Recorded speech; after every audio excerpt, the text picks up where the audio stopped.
குழந்தையே இல்லை, நிற்கக்கூடிய குழந்தை எல்லாமே ஒரு குறுகிய மாதங்களில் 2 மாதம் 3 மாதம் 5 மாதத்துக்குள்ளேயே கரு சிதைவு ஏற்பட்டுடும். அப்போ குழந்தையே நிற்கல, அந்த குழந்தை உங்களுக்கு வேணும்னு உள்ளவங்களுக்கு கட்டாயம் நாடுகிறோம். ஒரு ஜாதகத்தில் 5ஆம் இடம் கெட்டு போனாலே அவங்களுக்கு வந்து அதிர்ஷ்டம் இல்லாத நிலை உருவாகும்.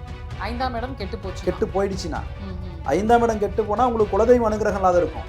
5ஆம் இடம் கெட்டு போனால் அவங்களுடைய முன்னோர்களுடைய ஆத்மா சாந்தி அடையாத இருக்கும். அவங்களுடைய சாபங்கள் அந்த குடும்பத்தில் இருக்கும். சொத்தால ஏன் இவ்வளவு பிரச்சனை வருது? அந்த சொத்தால உங்களுக்கு சூனியங்கள் இருக்கா? அந்த சூனியம் செஞ்சது யாரு? ஜாதகத்தை சொல்லி. ஆமாங்க, 5ஆவது இடமும் 6ஆவது இடமும் சம்பந்தப்பட்டால் அந்த சொத்தா இருக்கட்டும், அவங்களுடைய பூர்வீகமா இருக்கட்டும், ஒரு வழக்கு சம்பந்தப்படும். அந்த இடம் சூனியம் சம்பந்தப்படும்.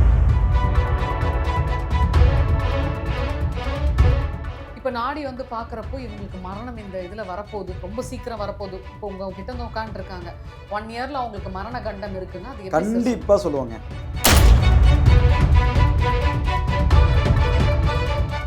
டிவைன் நாடி நேயர்களுக்கு அன்பார்ந்த வணக்கம். நான் உங்கள் தொகுப்பாளர் விஜய் டீனா. இன்றைய நேர்காணலில் நம்ம கூட நாடி ஜோதிடர் MP கந்தவேல் சார் இருக்காரு. வணக்கம் சார். வணக்கங்கம்மா.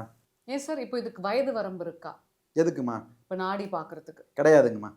1 வயது ஆனாலே அவங்களுக்கு நாடி ஜோதிடம் பார்க்கலாமா? வயதானவங்க எல்லாம் எப்படி பார்க்கறது சார்? ரேகா அவங்களுக்கு சரியா இருக்காது இல்லையா? அதெல்லாம் பார்த்துக்கலாங்க, பார்த்துடலாம். 80 வயசு 85 வயசு 90 வயசு உள்ளவங்களுக்கெல்லாம் நாடி ஜோதிடம் பார்த்துருக்குறோம். அவங்களுக்கு இருக்கக்கூடிய அந்த ஹார்மோன், அந்த பவர் வந்து பார்த்தீங்கன்னா நம்மளுக்கு கிடையாது. சரிங்களா? 80 வயசுல அவங்களுக்கு தோன்றக்கூடிய உணர்ச்சிகள், அந்த உணர்வுகள் இன்னைக்கு நம்ம இளமையில் இருக்கக்கூடிய 45 வயசு 50 ஆட்களுக்குள்ள கூட கிடையாது. எத்தனை முறை பார்க்கணும்? காதல் 60லையும் வரும் அப்படிங்கிறத வந்து நான் நேரடியாக நிறைய பேர் வாழ்க்கையில் பார்த்துருக்கிறேன்.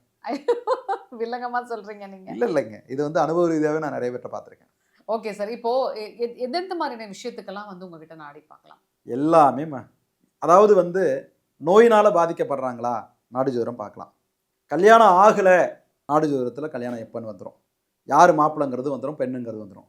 கல்யாணம் ஆன வாழ்க்கையில் நிறைய பிரச்சனை இருக்குதா, அதுக்கு கட்டாயம் தீர்வு உண்டு. அடுத்தது 2வது வாழ்க்கை துணை அமைச்சு கொள்ளக்கூடிய அவங்களுக்கு யோகம் இருக்குதா, மறுமணம் 2வது திருமணமா, யாரு முதல் வாழ்க்கையில் நடந்தது 2வது வாழ்க்கையில அந்த தவறுகள் நடந்துடக்கூடாது, அப்படி உள்ளவங்களுக்கு நாடி ஜோதிடம் தீர்வு உண்டு. குழந்தையே இல்லை, நிற்கக்கூடிய குழந்தை எல்லாமே ஒரு குறுகிய மாதங்களில் 2 மாதம் 3 மாதம் 5 மாதத்துக்குள்ளேயே கரு சிதைவு ஏற்பட்டுடும். அப்போ குழந்தையே நிற்கல, அந்த குழந்தை உங்களுக்கு வேணும்னு உள்ளவங்களுக்கு கட்டாயம் நாடி ஜோதிடம் உண்டு. படிப்பு என்ன மாதிரியான படிக்க போகிறோம், அந்த படிப்பு நிலை எப்படி இருக்கும், அப்படி உள்ளவங்களுக்கு படிப்பை ஏறலை அப்படி உள்ளவங்களுக்கும் நாடி ஜோதிடம் பார்க்கலாம். எதுல இல்லைன்னு சொல்லுங்க, எதெல்லாம் பார்க்க மாட்டீங்கன்னு சொல்லுங்க. எல்லாத்துலயுமே எல்லாமே நாடி ஜோதிடம். சில பேர் குலதெய்வம் தெரியலன்றாங்க சார். எல்லாமே எடுத்துக்கலாம். குலதெய்வம் இதெல்லாம் ஒரு சாதாரண விஷயம். இப்போ குலதெய்வத்தை கண்டுபிடிக்க என்ன சார் பண்ணுவீங்க? அது வந்து அவங்களுடைய நாடி எடுத்து பார்த்து, அவங்களுடைய 5வது காண்டம்ங்கிறத எடுத்து பார்த்தோம்னா அந்த தெய்வம் எங்க இருக்கு, ஏன் வந்து அவங்களுக்கு தெய்வம் வந்து குலதெய்வம் வழிபாடு ஏன் நின்று இருக்கு, ஏன் தடைப்பட்டிருக்கு, ஏன் இவ்வளவு காலம் உங்களுக்கு குலதெய்வம் வந்து அனுகிரகம் பண்ணாத இருக்கு அப்படிங்கிறதெல்லாம் அதில் எடுத்துடலாம். இப்போ 5ஆம் இடம் அப்படின்னு சொல்றீங்கல்ல சார்? 5ஆம் இடம் பூர்வீகம், 5ஆம் இடம் புத்திரர், 5ஆம் இடம் நம்மளுடைய முன்னோர்கள், 5ஆம் இடம் நம்மளுடைய குலதெய்வம். ஸ்ட்ராங்கா இருந்தா அதுதான் சொல்ல வரேன். அது நம்ம அப்படி எடுக்க முடியாது.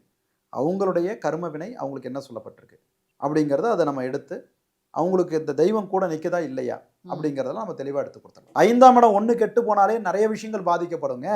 ஒரு ஜாதகத்தில் 5ஆம் இடம் கெட்டு போனாலே அவங்களுக்கு வந்து அதிர்ஷ்டம் இல்லாத நிலை உருவாகும்.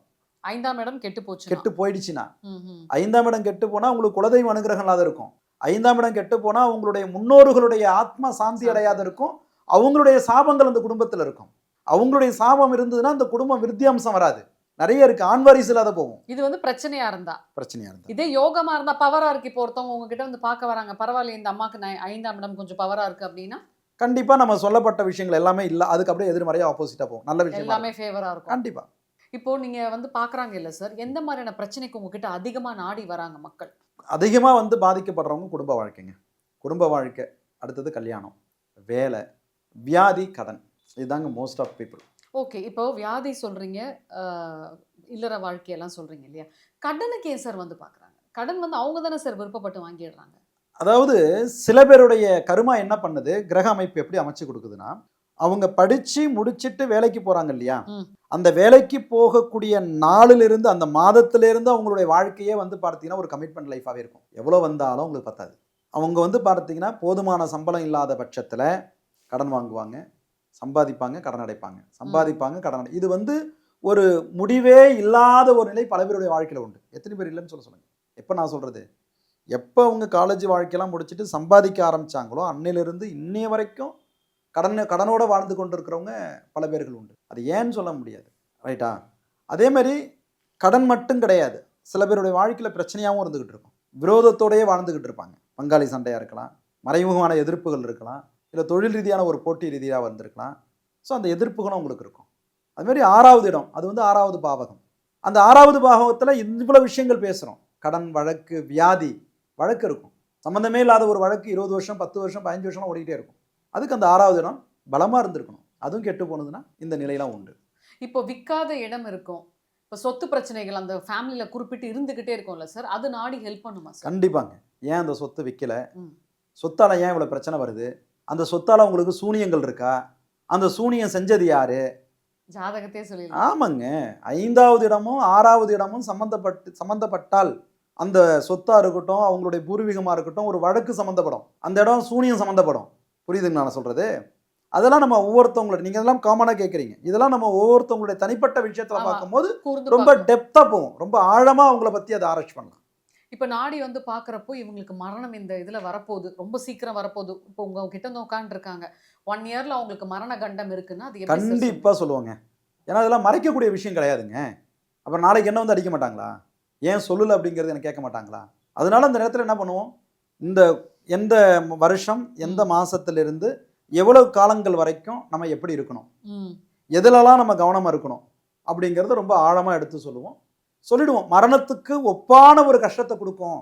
அதனால் நீங்கள் வந்து எவ்வளவுக்கு எவ்வளோ கவனமாக இருக்கிறீங்களோ அவ்வளவுக்கு நல்லது, அதுக்குரிய தீர்வுகள் வழிமுறையை நீங்கள் பார்த்துக்குங்க அப்படிங்கிறத நம்ம சொல்லிடுவோம். இப்போ நீங்கள் சொல்கிறத வச்சு பார்த்தா இந்த நாடியை நம்மளோட வழிகாட்டியாக வச்சுக்கலாமா சார்? கண்டிப்பாக நாடு ஜோதிடம் வழிகாட்டி தாங்க, பயமுறுத்தக்கூடிய ஒன்று கிடையவே கிடையாது. நான் தான் சொல்லுவேன், வாழ்க்கையில் எந்த ஒரு முடிவும் எடுக்க முடியாதவங்க, எந்த ஒரு பிரச்சனையிலையும் வெளிவர முடியாத இருக்கிறவங்க, நீங்கள் வந்து கவலைப்பட வேண்டிய அவசியமே இல்லை. கட்டாயமாக மகரிஷி உங்களுக்கு நல்ல ஒரு அனுகிரகத்தை கொடுப்பார். நம்பிக்கையோடு இறங்குங்க, நம்பிக்கையோடு பாருங்கள். பரிகாரம் வாங்கிடுவாங்களோ, நிறைய காசை பிடிங்கிடுவாங்களோ அப்படிலாம் நினைக்காதீங்க தயவு செய்து. ஏன்னா சில இடத்துல ஏமாந்துருக்கலாம், நான் இல்லைன்னா சொல்ல வரல, ஆனால் எல்லாருமே அப்படி கிடையாது. சரியான நாடிஜோதிடர்கள் இந்த தவறுகள் பண்ண மாட்டாங்க. எங்களை மாரி வள்ளுவ சமுதாயத்தில் பிறந்த வள்ளுவ ஜோதிடர்கள்ட்ட வந்து நீங்கள் பாருங்கள், உங்களுக்கு சரியான ஒரு தீர்வை நல்லபடியாக நாங்கள் எடுத்து கொடுப்போம். இப்போ சில பேருக்கு அவங்களுக்கான ஏடு கிடைக்கவே கிடைக்காது, அது விதி. நான் தான் சொல்கிறேன், அது இப்போ நான் தான் ஓலை எழுதுன அப்புறம் இல்லையா, அப்படிலாம் கிடையாது. மகரிஷி சொல்லக்கூடிய ஓலையில் தான் நம்ம படிக்க போகிறோம். அதனால இல்லைன்னா அது அவங்கள இல்லைன்னு தான் சொல்லுவேன். இது வந்து எப்படி சார் பார்க்கறது, இது வந்து அவங்களுக்கு பேட் லக்குன்னு எடுத்துக்கிறதா இல்லை எப்படி? இன்னும் அவங்களுக்கு கடவுள் அனுகிரகம் கொடுக்கலன்னு தான் அர்த்தம் கொடுக்கல இல்லையா? ஏன்னா கடவுளுங்கிறத தாண்டி அவருக்கு மகரிஷியோடைய அந்த பிராப்தம் இன்னும் கிடைக்கல. கிடைச்சிருச்சுன்னா நம்ம வாழ்க்கை தெரிஞ்சிடும்ல, இப்போ இன்னும் அதுக்கான ஒரு அனுமதி வரலன்னு எடுத்து. அதனால என்ன சார் லாங்குவேஜ் இருக்கும்? சுத்தமான தமிழ் எழுத்து ஓலை பார்க்குறீங்களா? காட்டுங்க சார்.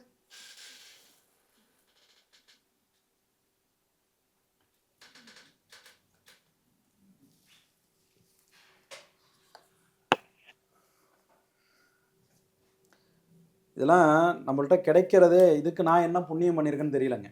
ஓலைச்சுவடிலாம் கிடைக்கிறதுக்கு இந்த குலத்தில் பிறந்ததுக்கு நான் அவ்வளோ பெருமைப்படுறேன். உண்மையான விஷயம் அதுதான். இறைவன் எனக்கு இந்த ஒரு பிறப்பை கொடுத்து இவ்வளோ ஒரு பாக்கியத்தை கொடுத்துருக்கிறார். இதுதாங்க ஓலைச்சுவடி. இது வந்து பார்த்தீங்கன்னா சுத்தமான தமிழ் எழுத்துக்கள். இதில் கொடுக்கப்பட்டது எல்லாமே சுத்தமான தமிழ் எழுத்துக்கள். சுண்ணம் இல்லாத வட்ட எழுத்துக்கள்னு சொல்லுவோம். சுண்ணம்னா புள்ளி இல்லாத வட்ட எழுத்துக்கள்னு சொல்லுவோம். பண்டைய கால தமிழ். அந்த எழுத்துக்களுக்கும் இன்னைக்கு இருக்கக்கூடிய எழுத்துக்களுக்கும் நிறைய வித்தியாசம் உண்டு. அப்போ எப்படி நீங்கள் அதை படிக்க கற்றுக்கிட்டீங்க? இதுக்கு தாங்க பயிற்சி கொடுக்குறோம். நீங்கள் எப்படி ஒரு மருத்துவர் ஆகணும்னா 5 வருடம் பேசிக் வந்து MBBS படிக்கணுமோ, MBBS படித்த பிறகு அவரை உடனே இன்ஜெக்ஷன் பண்ணிட முடியாது, உடனே போய் டேரெக்டாக ட்ரீட்மெண்ட் எடுக்க முடியாது. அதுக்கு இடையில அவருக்கு ஒரு பயிற்சி காலம்னு ஒன்று இருக்குல்ல, ப்ராக்டிஸ்னு ஒரு டைம் சொல்கிறோம்ல, அதேமாதிரி 5 வருட காலங்கள் நாங்கள் எங்களுடைய குருகுலத்தில் இதை படித்து ஒவ்வொரு வார்த்தையினுடைய பொருள் என்னன்னு தெரிஞ்சு, இந்த எழுத்துக்கான உள்ள அர்த்தம் என்னன்னு தெரிஞ்சு, அந்த எழுத்துக்கும் இன்றைய உள்ள எழுத்துக்கும் என்ன அப்படிங்கிறதெல்லாம் நாங்கள் அதை கற்றுக்கிட்டு அதுக்கான பொருள் தெரிஞ்சு அதுக்கப்புறம் தாங்க இதை நாங்கள் கற்றுக்க ஆரம்பிக்க முடியும், வெளியில் சொல்ல ஆரம்பிக்க முடியும். இப்போ இது நீங்கள் வாசிக்கிறப்போ வந்து மக்களுக்கு வந்து நீங்களும் தமிழில் தான் சொல்வீங்க இல்லையா? தமிழில் தான் சொல்கிறாங்க. இதில் என்ன சொல்லியிருக்காங்க, செய்யுள் இருக்கு, நீல நிற உருவெடுத்து உடுக்கையோடுங்கிறார். நெற்றிக்கண் ருத்ராட்சம் கங்கை சிரசில் புலித்தோலும் கழுத்தில் அரவு சூலம் ஏந்தி பாவையனை இடப்பாகம் கொண்ட தேவன் என்ன புரிஞ்சுது உங்களுக்கு? இது சிவனை பத்தி சொல்றீங்க. ஆமாங்க, நீல நிறம், ஆழகால விஷத்தை அமிர்தமாக உண்டதுனால நீலகண்டன்கிறார். உடுக்கையோடு, அவர் கையில என்ன இருக்கு? ஆமா. திரிசூலத்தோடு உடுக்கை இருக்கு. நெற்றிக்கண் ருத்ராட்சங்கிறார், ருத்ராட்சத்த மாலையாகவும். அப்ப திரிநேத்திரம், மூன்றாவது கண் நெற்றிக்கண் உள்ளவர்.